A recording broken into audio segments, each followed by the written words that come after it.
Everyday Orthodox with your host, Elisa Bielatich Davis. We get together on Sunday nights to meet everyday Orthodox Christians. We're hoping to get to know the members of the body of Christ across all of our various jurisdictions and regions. We may worship in various languages or even on different calendars, but we have so much in common. Come get to know someone new and see how they're living out this Orthodox faith in another corner of the world. After all, every person is an icon of Christ, and as we'll see, every person has a story to tell. Now, here's Elisa. It is Sunday, July 28th, and we are live on Ancient Faith Radio. I'm Elisa Bielatich Davis, and this is Everyday Orthodox. We get together here every Sunday night to meet another everyday Orthodox Christian. And I like to think of it as kind of a national coffee hour situation where we just sort of hang out. You know, at coffee hour, if you were to walk up to someone or maybe sit down beside someone and say, you know, where are you from? Where did you grow up? Start having a conversation, you may very well find that they have a fascinating story and you had no idea. And that has been my experience again and again and again in the Orthodox Church. I think it's in part because we have so many people who've immigrated from foreign countries. And then, of course, their kids grow up here and they have these great interesting stories with these fascinating extended families and all sorts of good stuff. And then we also have a lot of converts, and the converts come in from everywhere. And so you just never know what you're going to get when you're talking to a convert. We come in from all different backgrounds and we have different paths to get here. So I think there's always something interesting. Orthodoxy is filled with really fascinating people. So I'm glad that you've joined us tonight. I hope you'll join us every week. We'll just get to know different people from different jurisdictions, different parts of the country. And I think that's really a good way for us to become more united as an Orthodox Church here in the United States, in North America. But so that's what we're doing. And you're welcome to join the conversation. You can call in if you like. The number is 1-855-AF-RADIO. That is 1-855-237-2346. So if we start talking about a subject that you're interested in, give us a call. You're welcome to ask any questions. Matushka Trudy Richter is right here producing the program, and she'll take your call. So she'll answer and patch you right through. So we are streaming on the Ancient Faith website, on the AFR app. We are on Facebook Live, probably. Usually we are. And then tonight on YouTube, we are not streaming live, but we will be archived on YouTube. So for those of you who have not done that yet, you can go to YouTube and see our faces if you like. I don't know that it's always the most exciting thing, but it's just we're sitting in desks talking, but it's always kind of fun. So, all right. Without any further ado, let me tell you about tonight's guest, because I'm really excited about tonight. We have Dr. Zachary Porcu. Now, he was a professor of theology and history at the University of St. Catherine, but he has a PhD in church history from the Catholic University of America, which is a school in Washington, D.C., of course. He has degrees in philosophy and humanities and classics, so, unfortunately not very smart, doesn't like school much. He has a lot of degrees. But he's part of actually an indie game company called Mythweaver Games. He does all kinds of stuff, but for the most part, he writes. He's a writer, and actually he has a beautiful new book that you may have seen, because it's an ancient faith book. It is called Journey to Reality, Sacramental Life in a Secular Age. And it's really it's very, very beautiful. And I love this book, actually. I have a copy. And we'll be talking about that, but we'll be talking about all kinds of stuff and getting to know Zachary. He's also a new dad. He has a 6-month-old daughter, which is a pretty exciting time. So, Zachary, welcome to the program. Hi, Alyssa. Thanks so much for having me on. I'm so glad you're on. And I want to start at the beginning. I always like to just start right from the beginning, and we'll just go all the way through your whole life story. So tell me, where were you born and raised? Like, how did your story begin? I was born and raised in Riverside, Southern California. Nice. It's weird though, because my family is Italian American, and they were all born in New York, and my dad was born in Queens. And at that time, the air was very bad in the city, and so my grandma and my uncle had asthma, and they said, well, you got to move somewhere where the air quality is good. And so 50 years ago, the air quality was very good. I didn't even think of how ironic that is. In Oh, Southern that's California. Right. Yeah, And, LA's known for its clean air. Yeah, Orange County, it was orchard country. And Yeah, so back in the day. my dad and my grandparents and my uncle, they got in the car and they drove to Southern California and brought a lot of my grandma's family with them, and there was this weird, like New York expats of Italians living in California, very strange. So I grew up in a weird like hybrid culture, the Southern California culture, but also all these New York people. My parents used to joke that when they would drop us off at my grandparents' house to, hang out, to be babysat, which was all the time. When we come back, we would have Queen's accents, and then for about the next 6 hours, 12 hours, something like that, until we went to sleep. So it's weird. I feel like a weird cross-cultural sort of person, but it's small. These are microcultures within the United States, but it is a significant difference in how I look at the world, just with this kind of immigrant mentality. But also now my family's all white collar, whatever. So Yeah. we're Americans, right? We're all mixed up. We are. And California, I mean, even when you talk about California culture, I grew up in Northern California. And 50 years ago, in the 1960s, 1970s, everybody was moving to California, right? So Mm-hmm. it was the kind of place where you couldn't find people whose grandparents were from California. Like in Austin, Texas, that's how it is here now, too, where it's just like everybody's from somewhere else. And so when you talked about, everybody's parents, when I was a kid, we were all born in California, but all of our parents were born somewhere else and came over. So it's already kind of an amalgamation of different cultures. But New York is a very specific culture, and especially when you get into like New York Italian, you're right. It's still American, but it's pretty specific. Yeah. That's cool though. So with your family, were they all Catholic? Like, did you grow up Catholic? Yeah. So they're like all these good Italians from New York from that century. They were Catholic and they never went to church. So my God rest my grandparents. They would literally drop off their kids with their parents over the weekend and go to Vegas, and they'd say, take the kids to mass. And so they didn't exactly model that behavior, but my great grandparents, Tony and Lena, they took my dad and his brother to mass, and they had a Catholic upbringing. But by the time they were young adults, they had no resonance with it. They had no understanding of it. And so they became born again Christians. They became evangelicals. And my dad in particular went on this sort of intense, complicated spiritual journey. He had a Buddhist period. He went all over the place, and he finally kind of settled down here in Southern California at Harvest, which is a big non-denominational church. It's Greg Laurie's church. People around here know this is famous place. They do the Harvest Crusades. Anyway, it's evangelical stuff. And that's where he met my mom. And so but by the time my brother and I were kind of around, they had gotten really burnt out with the mega church scene, because it was, thousands of people packed into the stadium seating. No one knows your name. The pastor doesn't know your name. It's just they were very burnt out by it. And they were burnt out by kind of this showiness, the hypocrisy of, you have a church Like and the then you have money your pastor, problem.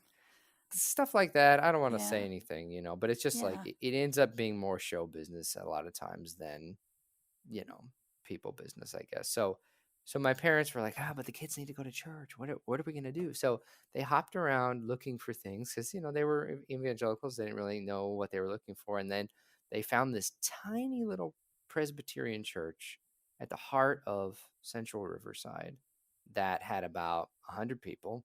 And they were all 75 years old. And my parents were in love because it was the other extreme from the mega church.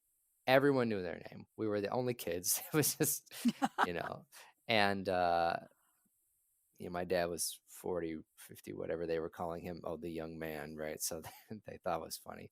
And so that's basically where my brother and I were raised. And but we had no understanding of Presbyterianism. We didn't know what that meant.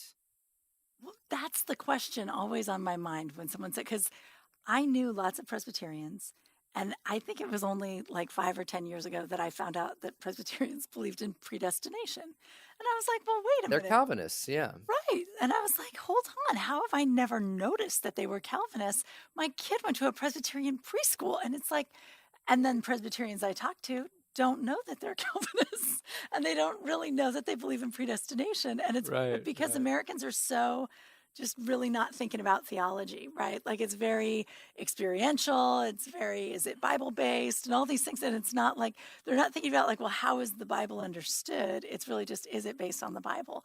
And so were you like growing up believing in predestination, or do you think that that was in the sort of fabric of the teaching, or did it just feel like any other evangelical church? Well, here's the funny thing is that my dad is a child development major and he was a kindergarten teacher for 30 years. And so when he showed up, he in short order took over teaching Sunday school, basically, is the short story. And so the way that the liturgy thing worked there is there was, see, in retrospect, I have vocabulary for this.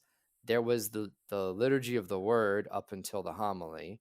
And then at that point, when they would dismiss the catechumens, this is weird. I've never thought about this before. When we would dismiss the catechumens in the liturgy, they dismissed the children.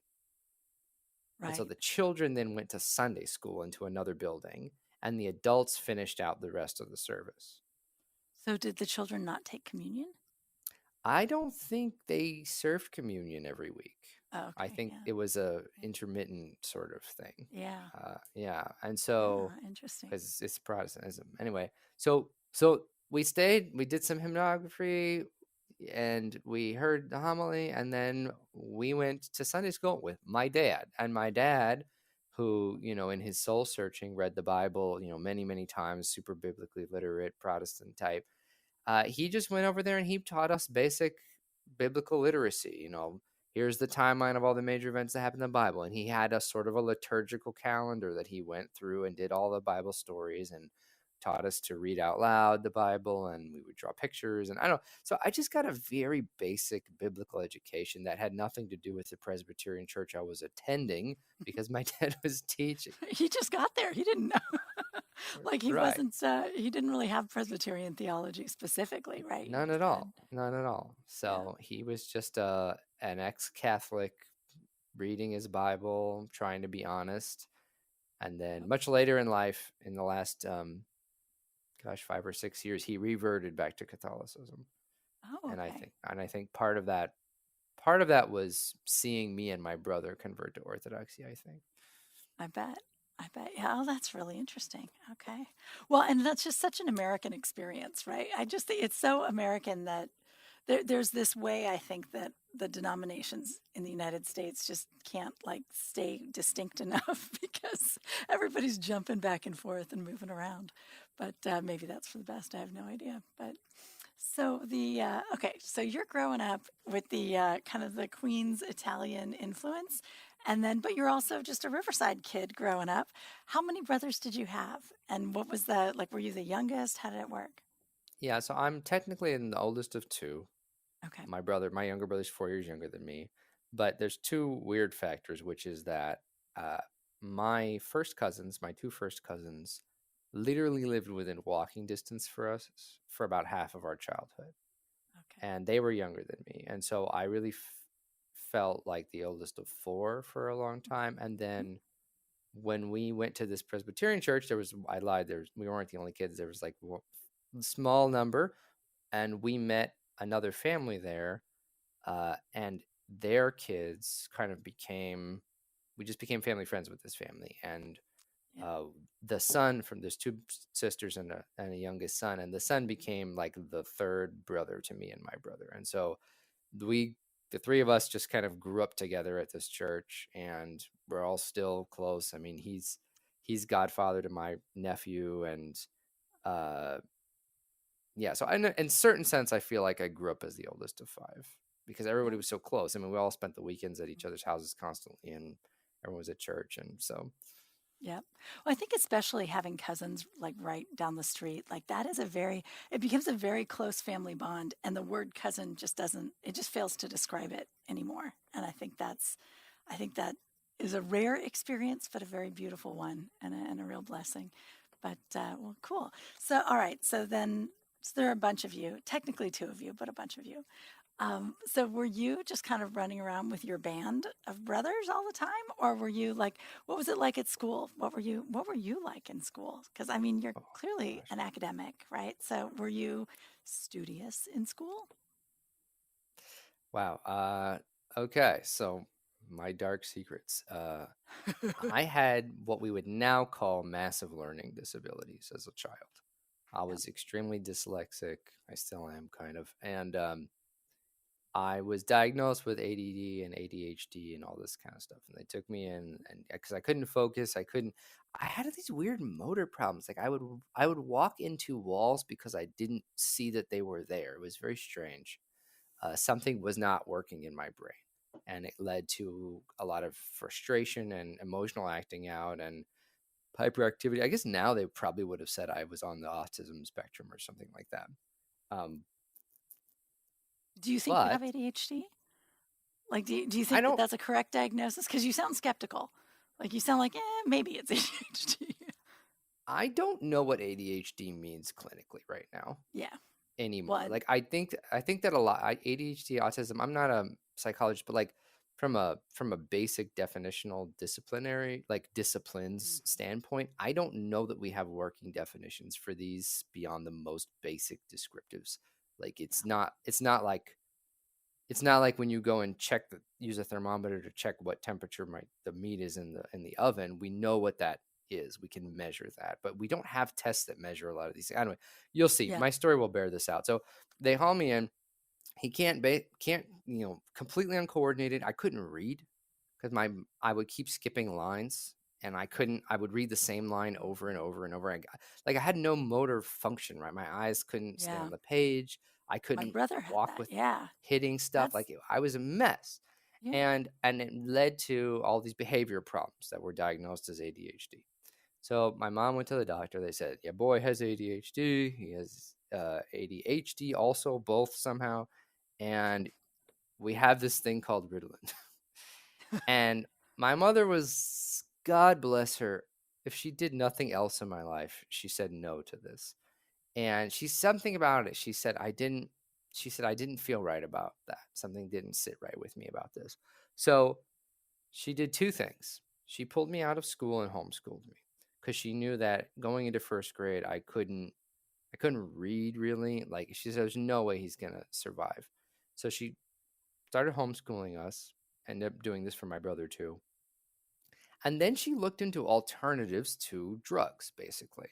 And what we found, I don't know how she found this person. She found a woman named Linda Howe, who was just here, like local, one city over.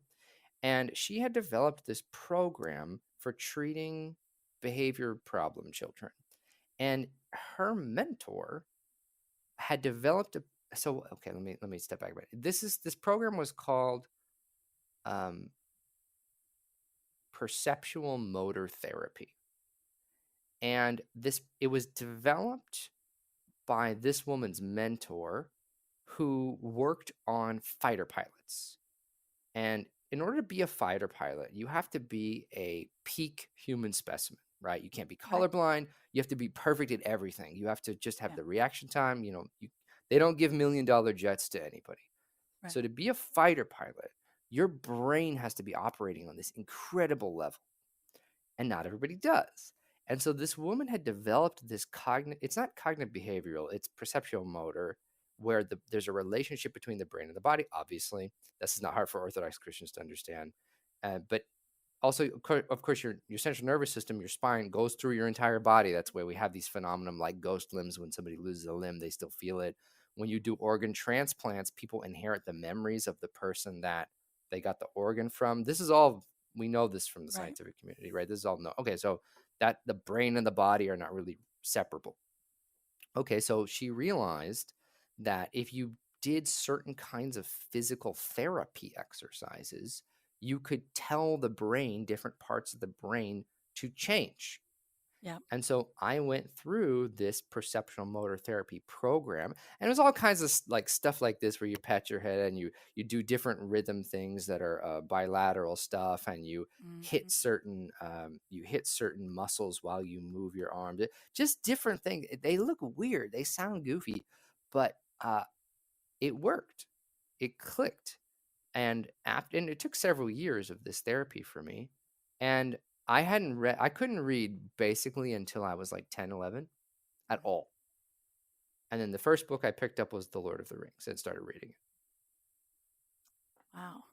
And I, So I remember I went to my mom and I said, "Look, I was reading this thing," and she goes, "No, you didn't read that." She didn't believe me. She showed me, and I picked it up, Lord of the Rings. I started reading it to her, and she started crying because it worked. My brain yeah. reconnected, and all of a sudden, I went on to do martial arts Yeah. and swing dancing, things I could never have done Oh, that's cool. behaviorally. And then, they said basically, kind of, you're dumb, and I went on to get all these degrees, and so it's sort of Right.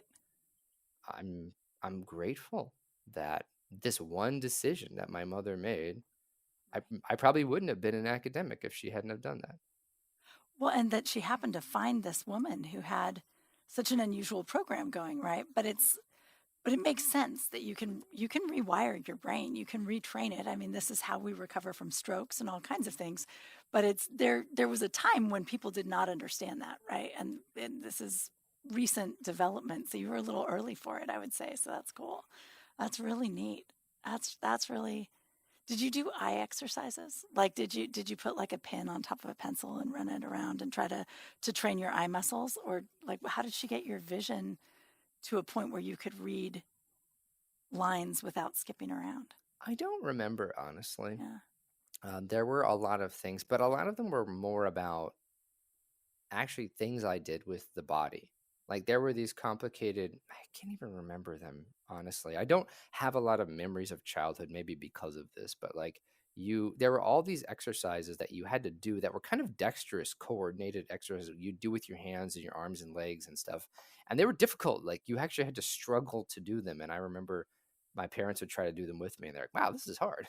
And I'd practice until I was good at them. And then when you got good at them, it clicked something Yeah. in the brain. So That's so cool. All right, perceptual motor therapy.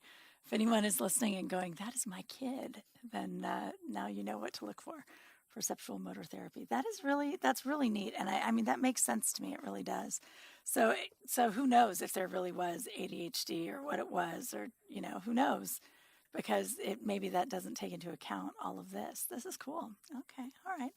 So so you were homeschooled. Did she always homeschool you? Was it until college, or at some point, now that you could read Lord of the Rings, did you go to high school? What ended up happening? I went to middle school, Okay. basically. Yeah. So, but my mother was worried, she's like, "Well, he hasn't been in school, he's been Right. outside and climbing trees for the last 10 years. So instead of sitting in a chair." So, she was worried about that. And God bless her, she found this other thing, this cool program. So in Central Riverside, up the street from my house, there's this school called what's called the Educational Options Center. And it had a branch called Summit View, and it was a school that was basically independent study. So it was kind of like being in grad school. You come in once a week for an hour to meet with your advisor. Your advisor gives you any tests that you need to take, collects all your homework, and gives you back all your graded homework. And you talk about whatever you need to talk about. I'm struggling with this part, or hey, I want to figure out, what order should I finish these courses for this year. Anything you want to talk about with your teacher. You have a 1 hour session, and then you can go home and not come back for the next week until your hour session if you want. Or they had all these labs on campus. There was a math lab. You come in, you sit down, you do your math in like a study hall, and there's math tutors walking around. You raise your hand, you ask a question, you get help, you do it. Use a science lab, same thing. You go in there, it's a computer lab, and you just go in, and it was very self-directed. You just work on whatever you wanted to work on. You made your own schedule. You went like, I'm going to go to the math lab today and work on math. And there's just people there. You raise your hand, they come over, they answer your question, experts in all these different fields. And so it was sort of like being in grad school, but in middle school, and completely self-directed. Uh, That's neat. it was really neat, and it's a public school. It's a public school. It Really? was not Oh, private. that's impressive. It took Oh, state wow. money and they taught this curriculum. And I actually had a great education there. I really learned to write from the writing program there. It was incredible. They had experts working on these packets because you have to build from a curriculum design perspective, you have to build a packet that you can send home with a kid that replaces being in the classroom for 30 hours. Right. And so as a kid, you sit there and you read through it, and they were very precise exercises that you had to do. I learned how to pre-write and how to outline and how to write all these things. And it was actually a great public education. That's And then fantastic. and then in high school, I did this into high school, and then I had some friends who were at the local high school, and they were like, "Transfer, we want to hang out with you." So I transferred, and I did my senior year of high school at the public high school, the normal public high school, Mhm. which was a head trip for me because I'm sitting around like all these stereotypes I'd only seen in movies. I'm like, oh, there's passing period, there's cheerleaders, there's lockers. Like, what is this? This is a movie, you know? Uh, but I loved it. And I had another public school where I had great teachers. We have this, Riverside is a weird little city. It's kind of, it used to be rural and then it became urbanized, but it has all this like old money here from I want to say the plantation days, from the orchard days. And so the public high school here in Central Riverside, at least it used to be, very good, very acclaimed, high standard. I had great teachers. That's And yeah. Well, I So mean, public school gets a bad reputation, right? But it depends on the school. It depends on the teachers. There are plenty of schools out there with awesome teachers and great, great curricula, and it's great. And then there are other ones where it's like, oh boy, that's just falling apart. But like anything, I guess. But that's really cool. I like that you had just 1 year of this experience because you get this great education that's so self-directed and so self-guided and so sophisticated in some ways. And then you also get like a look at what everybody else was doing. And just one look, just a quick look. And then yeah. you're off to college. That's Yep. fantastic. Well, we are going to take a short break. And when we come back, I want to hear about, what happens after that. And this is good stuff. So, guys, come right back to hear more from Zachary Porchu. We'll be right back. How do you explain the sacraments? It's easy to say they're mysteries that we have to take on faith or on the authority of tradition, but that is not how the early Christians understood them. To them, and to all ancient people, the idea that physical objects had spiritual power was very intuitive, whereas modern people tend to find this difficult, bizarre, or even unchristian. This is because we live in an era shaped by secularism, a way of viewing the world that's incompatible with sacramental thinking. Because secular ideas are at the heart of our culture, modern people tend to think in secular ways without realizing it, even the most well-meaning of us. How then do we live in, but not be of, a secular culture? We need to understand the enchanted, sacramental way that the early Christians viewed the world, but we also need to understand secularism. What is it really? Where did it come from? And how does it influence how we think about religion? Journey to Reality, Sacramental Life in a Secular Age breaks down these important issues in accessible, non-academic language and is an ideal introduction for young readers, catechumens, and seekers, as well as for any Orthodox Christians who want to deepen their understanding of the sacraments. Journey to Reality, Sacramental Life in a Secular Age by Zachary Porcu. Now available at store.ancientfaith.com. Again, that is store.ancientfaith.com. And welcome back to Everyday Orthodox. I've been saying Zachary's name wrong this whole time. It's Zachary Porcu. My apologies, Zachary. Sorry about that. I just saw Italian. It just looked like Porcu to me. I don't know, but it's Porcu. Okay. We're Southern Italian, so everything is a little different. Oh, that's it. Okay. All right. Well, cool. Well, and you're Southern Italian and you're also Queens Italian in Riverside. So there's a lot of little Yeah. difference, I'm sure. But, all right. So, so this isn't, you had a really interesting education, I would say. And it sounds like, and so by the time you finished up high school, you guys were still in the Presbyterian church, right? And is that right? Yeah. And you're Yeah. finishing up. What did you see yourself doing? Like at this point, did you feel like I just want to go to school and stay in school forever because I love it? Like because it was going so well with the Educational Options Center? Or were you still not thinking that? I don't, it sounds even weird to say this now, but my father was reminding me of this the other day, which is that toward the end of high school, I was saying that I didn't want to go to college. Uh, Oh, yeah, I there was you like go. against Huh. going to college, and I thought, this is dumb. Why do I need to go to college? What a waste of time and money. Blah blah blah.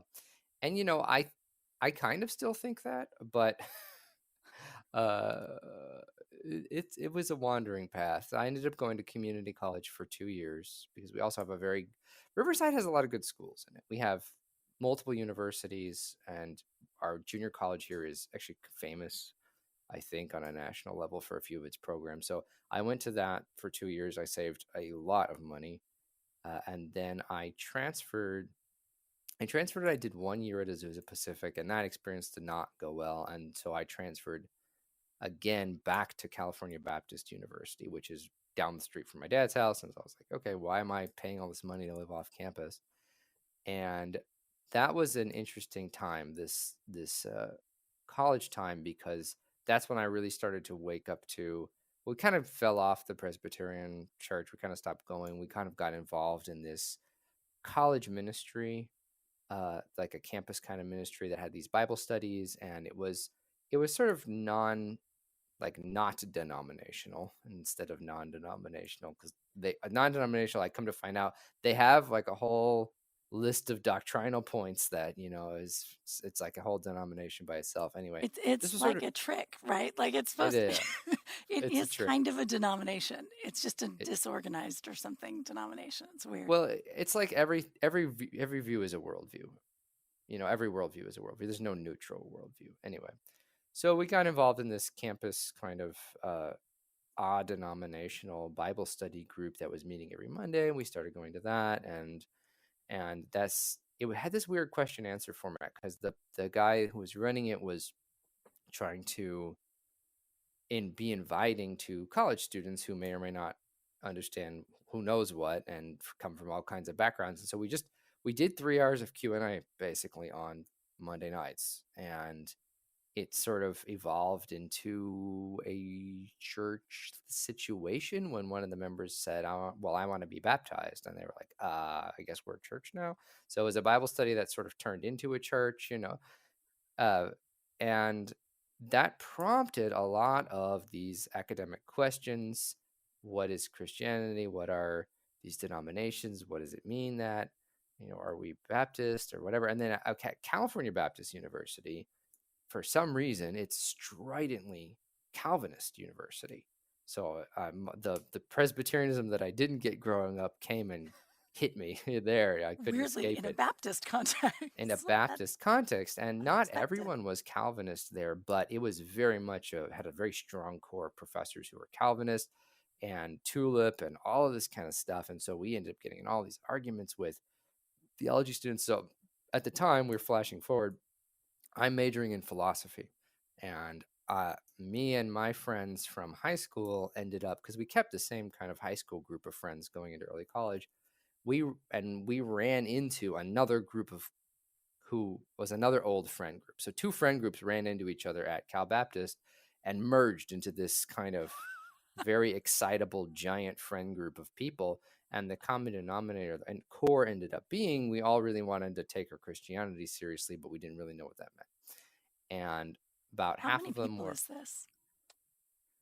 I mean, at the time it was like 20 people plus, 20, 30 people. And it's kind of pared down over time. And I'll get to why and how in a second. But it ended up being the most beautiful, kind of vibrant college youth experience you could have imagined. So we had our college parties. My house was the party house, and everybody came over, and it was like, in a certain sense, looked very traditionally American college-esque. But then evenings always ended with, we had a big whiteboard on the wall, because my dad would always take teaching supplies that they were throwing out at his school, and so we had this giant whiteboard, and we'd always end up at the whiteboard writing things and arguing about theology and arguing about the Bible and arguing about history, and people are writing out, philosophical proofs, premise one, premise two, and going through all of this stuff. And it was just this bizarre, beautiful, vibrant pursuit of the truth, I guess, if you want to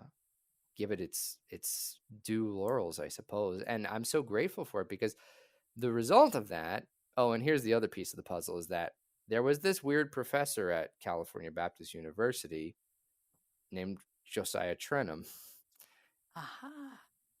And yeah, so, and he had this church that was in Riverside over here, St. Andrew's Orthodox Church. And so, long story short, the core, what ended up becoming the core of that merged group of friends, I guess from my perspective, all became Orthodox. So we converted en masse as a friend group through about 3 successive waves. So one wave, like 10 of us converted, and then the next wave, another like 5, 6, and the next wave, like the last stragglers converted. And so it was just a matter of wearing them down over time. But it was so funny, because then, because it's like, you have these friend groups when in high school or in college, and they're great, and you have all these memories, and then they kind of disintegrate over time in most cases. But what happened for us so beautifully is that we, because there's nothing in the center that holds it together at a certain point except the past. Yeah. But then when we all converted together, the way we arranged it, everybody ended up becoming each other's god brothers and god sisters and godparents to and then we all Sure. made each other god parents to each other's kids. And so then you get this friend group that through the waters of baptism basically kind of turned into something like a family. Yeah, absolutely. Oh, And beautiful. now here we are. That's neat. That's really Yeah. neat. Well, and then that way it's not about the past anymore. Now it's about this current connection, and it's the past feeding, but that's beautiful. That's really neat. That's very neat. So did one of you just have a class with Josiah Tren where everybody did, or like how did A he couple of infiltrate you and Yeah. convince you of orthodoxy? How did it work? What were the Well, mechanics of it? he a few of us had classes with him. I didn't actually. But my friends, two of my friends did, who had been going there for longer, because I transferred in. And one of our friends finally was like, I'm doing it. I'm converting. And so he became baptized, and we were all like, what are you doing? Like, we didn't. So come to church. It was this taste and see thing. And that continued to add fuel to all these theological discussions. The claims got much more specific. What is Christianity? What about church history? What about this apostolic teaching thing? And that just brought everything into sharper focus. And so we started kind of attending St. Andrew, and people converted in order of how quickly this made sense to them, basically. That makes sense. That's cool. That's really neat, actually. And it's just sort of that. Seems like it's not that that Father Josiah was really doing anything so much as orthodoxy becomes part of that conversation, and orthodoxy has a lot to say in that conversation, so it tends to do well. Has everything to say, yes. In conversations about what is church and what is Christianity and what does it look like. That's really neat. All right. So, at what point in all of this did you meet your wife? I met her in the junior college part of the story, I think, because the junior college here has 3 campuses, and she was at a far campus, and I was at the campus that was near my dad's, and we met through a group of friends, and then we all started, and the group of friends was the group that kind of ended up forming that Protestant Bible study thing. Yeah. So we met there, and I finished, and so we started dating in college, and we got married the year after I graduated from Cal Baptist. And then 2 days after we got married, we put everything in the car and drove to British Columbia to start my master's program. Wow. And we were there for 2 years. And then we came back and lived at my dad's for a summer. And then we moved to DC. We drove everything in the car to DC. We were there for 5 years to get my PhD. And then we came back to Riverside 3 years ago, something like that. Okay. Wow. So when you're Just to roll back just a little bit, did your wife then kind of learn about Orthodoxy while you were learning about Orthodoxy? And was it like a natural, you guys both got baptized at the same time? Or was one of you faster than the other one? Was one of you I more think she enthusiastic? was a little faster than me in terms of coming around because she was blown away by the beauty of the liturgy. And I was sitting there trying to be intellectual or something stupid, and I wanted to think about it for longer. But basically, it was the same time. I mean, we were both getting disillusioned with the college Bible study thing because there weren't actually answers to these questions about church. And we were both getting, uh, we wanted to be serious about this. And we were both all at the same parties, going through all the same arguments with everybody. And we basically were like, okay, well, we want to get married, but what religion are we? How does this work now? And so we were baptized together in the summer, in Pascha, spring, and then that August we were married. That's neat. That's lovely. That works out so nicely. What was it like when you showed up in British Columbia? I mean, it's a culture shock. The weather's different, it looks different, and you're married now, and it's like you and your wife somewhere instead of you and your dad and your brothers, right? Like all your whole friend group is far away, right? Yeah, They weren't in it, British Columbia. What was that? Was it hard at first when you, I it mean, this was is a huge extremely shift. hard. Huge. Yeah. Yeah, it was very, very hard. Our first year of marriage was very difficult. I think we were both kind of miserable and lonely. We missed all our friends and family. My wife has five, technically six siblings. Uh, she was missing her big family and all our friends. What let us survive was playing online games with our family. We actually played World of Warcraft for a long time with everybody back home because you could get on the headsets. We were in the same time zone and we could all play together, and that Yep, was a beautiful thing. it is And yeah, beautiful. we know we were lonely. It was difficult, and I didn't know how to stop talking around Canadians because Canadians are strange. They wait for you to finish talking before they talk, and this is not how New York Italians are. And so, my family would just interrupt you if they want to say something, and so I would be in this social loop where I would keep talking because I was like, no one's talking. I need to keep talking. Like I have to keep dribbling the ball until someone takes it. And the Canadians are all sitting there being very polite, like waiting for me to finish. And Oh man. And you're like, I'm not going to finish until you jump up. and I'm And there's waiting no for way they're going somebody to to jump take up. the ball from me. Oh, So it wow. was my wife made fun of me. It was great. That's funny. That's very funny. Yeah, but I would imagine, I mean, I don't know. On the one hand, it's a wonderful thing to go off just the two of you and kind of establish yourself as a married couple before you come back. But that's a little dangerous too, because that's just, I don't know. It's hard to It both be depressed and lonely together. it didn't work out the way you want it to work out for newlyweds. We didn't really Yeah, come into our groove until we were in DC, I think, and things were more stable. yeah.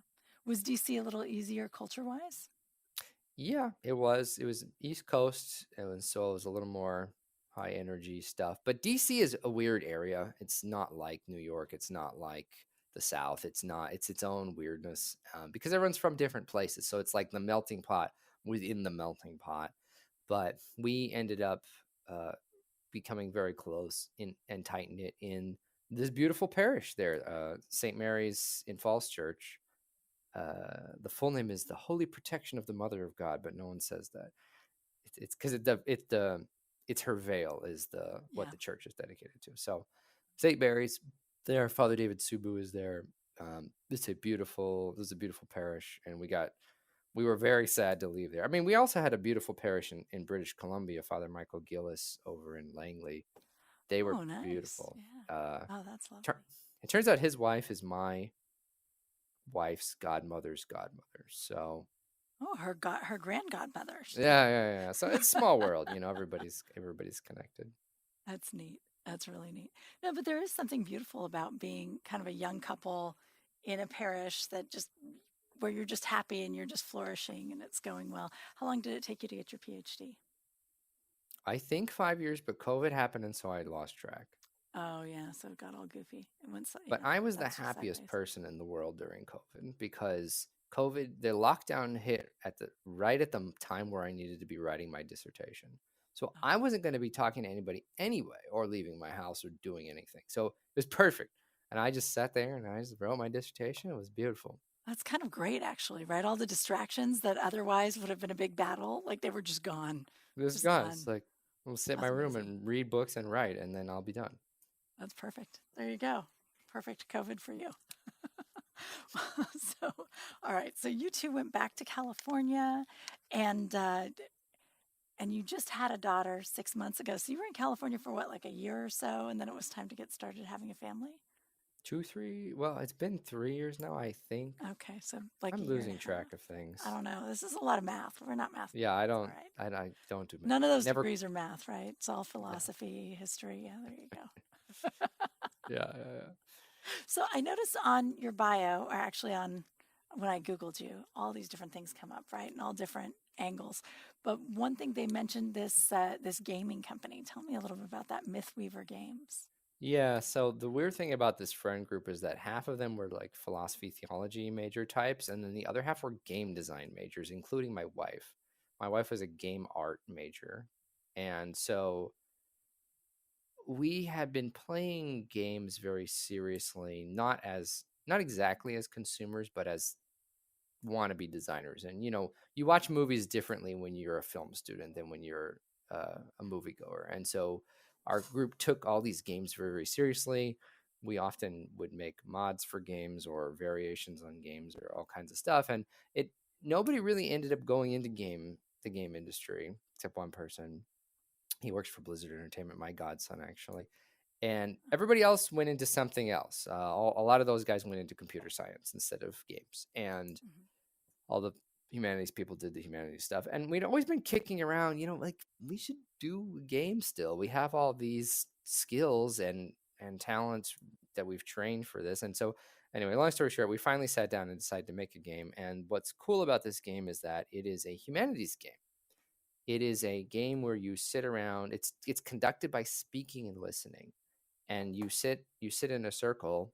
It's called Tales of the Round Table. It's an Arthurian Legends game, and you take on the characters of Arthur and Guinevere and Merlin and stuff, and you have to solve these problems in Camelot. But you do it by setting a scene. You speak it into being. You say, okay, I want a scene where I'm here and I'm trying to do this, and then the other players say, okay, well, there's this in the scene and there's that in the scene, and somebody else plays the opposition, and you kind of talk through the scene and trying to convince somebody to do something, and then at the end the other players vote to see who won, and you roll dice to see what happens, and whoever wins the scene gets to say how it ends. And so if you and I are playing in the scene and I'm trying to accomplish my goal and you're the bad guy and you're trying to stop me from accomplishing my goal, if you win the scene, you narrate how it goes badly for me. And then we pass the scene to the next person and everybody's roles rotate. And so you play through 4 to 8 scenes. And by the time you're done, because everybody's building on each other, it's like, oh, that happened. I didn't think that was going to happen. Okay, well, I'm going to try to do this. And by the end of it, you've built this crazy story that is emergent. It just comes into being. Nobody tells you what you have to say. And so sometimes it's a tragedy. It's like Macbeth. Everybody's dead at the end. And it's horrible, heartbreak, tragedy. Arthur and Guinevere, somebody murders Merlin and they never get to fall in love or whatever. And then other times, happily ever after, beautiful fairy tale, Disney ending. And you're just like, oh, that was so nice. And so you don't know. And so it's kind of this beautiful humanities game that looks very simple when you read the rule book, but when you play it, it's just kind of it's alive. I don't know how else to put it. That's neat. That's really neat. So it's Mythweaver Games. Yeah. And it's is that a Kickstarter? Or is that already? It was a Kickstarter. Was. We got 200% funding. That was wonderful. And we shipped out the game and everybody has it now. And you can buy the digital version and print it yourself. We have physical copies that we're trying to get on Amazon so people can buy them. And that's pending. There's been I've had to learn a lot about manufacturing and distribution during this process that I knew nothing about. Mm-hmm. But we're hoping to come out with another game in the kind of same genre, probably early next year. So I cannot say, but Neat. This is really cool. That's very cool. All right. Well, and I want to hear about your book too. Like, tell us, where does that come from? How did that get started? And what's the book about? Yeah. So when you go to, well, at CUA, they make you do a lot of teaching as a PhD student, which is great because you get experience in the classroom, which not a lot of PhD students have when they get their degrees. But they have all these star professors there, so it's like they don't want them to teach the freshman courses. Right. They want you to teach Right. the freshman courses. And so Yes. we were assigned intro to theology. And I was like, okay, well, what do I teach in this class? And they're like, everything, the Bible, Old Testament, New Testament, church fathers, church history, doctrine, just just in the one like semester. Yeah, in one all the semester. stuff. And I was like, oh golly, like how do you do that? It was just nuts. And so I had to have different sections for the course, Old Testament, New Testament, early church, church history, kind of break it up like that. You have to go very fast and you have to give these summaries of things. And what I found is that your typical 19-year-old is secularized in their thinking, regardless of how much Catholic school they've been to for the last 12 years. Mm-hmm. And so therefore, I can say the what of baptism. You have to be baptized, triple immersed, name of the Father, Son, Holy Spirit. You have to take communion because it's Jesus. You can say all of that. And they stare at you like, what does that mean? Mm-hmm. Why? Yeah. Who cares? What are you talking about? It becomes Christ. How do you actually explain that to somebody? It's like, I know what we believe, but why do we believe it? Not only why, but how? What does that actually mean? Totally lost. So I'm losing my mind looking for texts to explain this. Now, there are texts that explain this. They're very long and they're very technical and they're written in archaic English and they're probably translated. And you cannot give this kind of reading to 19-year-olds. Freshmen will not. Their language. They will not read it. If the reading is too long, my freshmen wouldn't read it. And so I was like, they just wouldn't. God bless them. They just wouldn't do it. And, I remember being a busy college student with 2 jobs and a girlfriend and all this stuff. So I get it. Right. But so I was like, okay, well, I'm going to just start writing stuff. So I would write these very short, okay, what is baptism? And I just write this very short thing, simple language, high school reading level, not allowed to say words like ontological, and you have to break it down and you get it in there and it's short.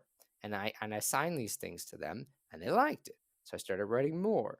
And after about a year of doing this, I had a decent part of the course that was just these things. And the kids would always ask, can we read more of these instead of the other hard books? And I was like, I don't have more. We have to read some hard books. Come on.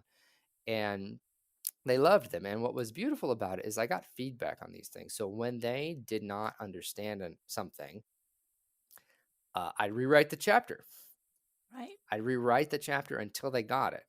And and they gave so much feedback because so much came out in the discussion. I remember I was giving an analogy, one of the analogies that's in the book. And because they're like, what are you talking about? And I don't know. It's like this. And I said something and a girl in the back raises her hand and I was like, yes. And she goes, put that in the book. That thing you just said, put that exact thing in the book. And I was like, yes, ma'am. And I wrote it down, because it resonated with them. And so what I think is a lot of people said a lot of very kind things about this text, about how readable it is. And I tell them, thank my freshmen because it went through the fire of their ire, let's say, because until they got it, I rewrote some of these chapters 5, 6, 7 times because it wasn't clear enough and it didn't cover enough. And so when you rewrite anything 7 times, like we're gonna it's gonna be pretty good by the end. We're gonna get there, and it was beautiful. So like I'd assign a chapter and everybody failed the quiz, for example, my fault. Right. You're like, that's my failure. My chapter just failed. Yeah. Yep. Did not make sense. And so boom, gone, no good. So it's the best kind of proofreading and feedback you could get, really. Yeah, that's fantastic. At the end of my dissertation, I had finished my dissertation, and I had a dissertation, and I had this book. That's great. That's huge. And the book, I mean, really, it is really good. And it is very understandable. It's very clear.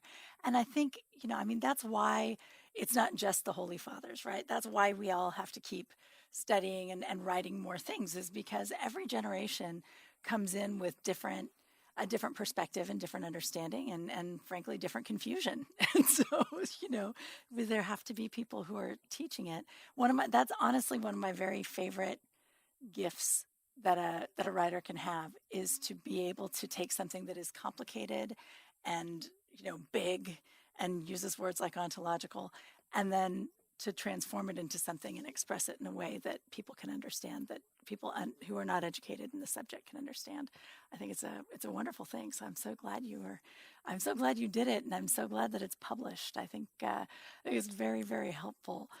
So again, guys, if you're wondering about this book, it's called Journey to Reality: Sacramental Life in a Secular Age, and it just it expresses these beautiful truths of orthodoxy in a way that's accessible to apparently to 19-year-olds specifically, but to many of us, really. And it's a beautiful thing. It's very good. All right, so tell me about fatherhood. We just have a couple minutes, but I got to hear, how's it going? All the normal things, tired all the time and so forth, but that's not really worth dwelling on. It's just, I don't know. I had a good dad. I always wanted to be a good dad. It was very normal to me. There was no question, was I going to have children or not? I was completely on board with it. But even so, I wasn't prepared for the joy. The joy is so intense. I can't imagine. Even now, I can't imagine it. It's just, I feel like my heart is going to burst with how much I love this little girl. It's a totally new experience, and nothing in my life has ever been like this, and I don't even know how to put it into words, to be able to be part of the sacred task of making a human being that comes out of you. I'm a little atom in a microcosm. Life has come out of me, and now it's in the world, and it's growing, and she has a name. It's just uh, incomprehensible joy, so much gratitude. I always feel like your heart has to grow to accommodate, like that. It's not just like, oh, my heart is full. It's like, actually, my old heart couldn't have held this. Like it had to be transformed and increased, just even to come close to wrapping my arms around it, because it's a beautiful thing. Just wait, you have another kid, you have to grow again. Like, it's not like, oh, good, you've got a parent heart now. No, it actually has to grow every time. Crazy. It is crazy. It is a beautiful and wonderful thing. But so she's 6 months now. Is 6 she months. still kind of a different baby every week or two? Yeah, yeah. In the last couple of weeks, she's just talking like crazy. Gaga, gaga, goo, goo, goo, gaga, gaga. I'm like, hey, you literally say goo, goo, gaga like a cartoon baby. I mean, she does. It's nuts. And she has a little bit. She has a birthmark on the top of her head, and hair was only growing out of the birthmark and nowhere else until very recently. And so she has this like one curl on the top of her head going up like a cartoon baby. It's so funny. That's amazing. Yeah, the cartoons always had that, and I've never seen a baby like that. That's very exciting. I know. Look at this. She's doing all the cool textbook stuff for you. I love it. Yes, it's beautiful. And That is every excellent. day, my wife and we look at each other. We're like, I love the baby. I do too. We just Oh, can't get over it. I love that. That's fantastic. Zachary, thank you so much for joining us. This has just been delightful. It's been really wonderful to get to know you. And just so that our audience knows, I'll put the links on our Everyday Orthodox Facebook page, but you can go to, is it just Zachary Porcu? I can't say it now. I don't remember. .com, yeah, that's Yeah, right. Yeah. .com. Okay, it's just your name.com. And then we've got Mythweaver Games and, of course, Journey to Reality. And there's information about the book on his website. So thank you so much for joining us. And thank you to our audience for joining us. And come back next Sunday night. We'll meet another Everyday Orthodox Christian. Good night, guys.